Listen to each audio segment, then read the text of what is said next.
These blue dots are popping up on lawns across Omaha.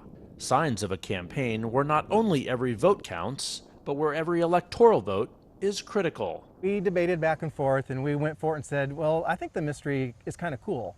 And it turned out to be a huge win. Because it's starting conversations. Exactly. We had no idea the conversations would go. And that's the important part, because as soon as you start the conversation, you have a full conversation. Ruth Hibner Brown and her husband Jason are suddenly having more conversations about the blue dot, symbolizing a Democratic island in a sea of Nebraska red, and the state's unique way of dividing electoral votes. It's plausible that we could have a tie, and that whole notion of, oh, my vote doesn't matter, kind of gets really tossed out the window, because this could be it. This could be the deciding factor. For all of the pathways for Kamala Harris and Donald Trump to reach the White House, the race for 270 electoral votes could come down to Nebraska's sprawling 2nd District. And here's why.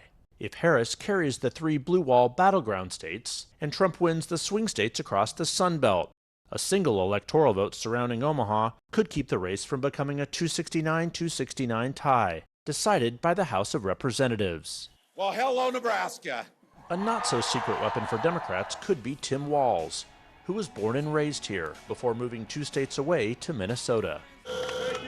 Tony Vargas believes the Harris-Walz ticket will also help Democrats win control of Congress, starting with his race here, which is among the country's most competitive. We have suburban, we have rural, we have urban, we have all different walks of life, all different races, ethnicities, socioeconomic, but really this is a truly independent place. Republican Congressman Don Bacon has thrived and survived politically because of that independent streak of the district.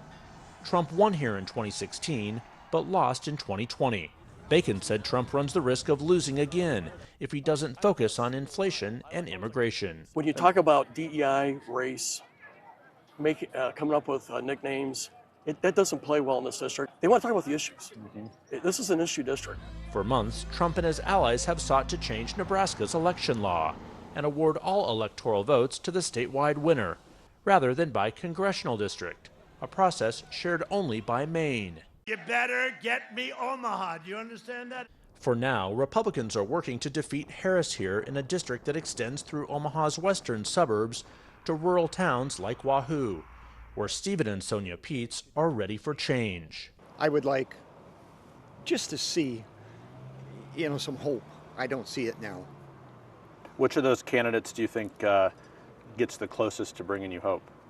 I would say Trump. Absolutely Trump. I have a feeling that he is a person who sticks to his word. He means what he says. They question what Harris stands for and are not sold on Walz, no matter where he grew up.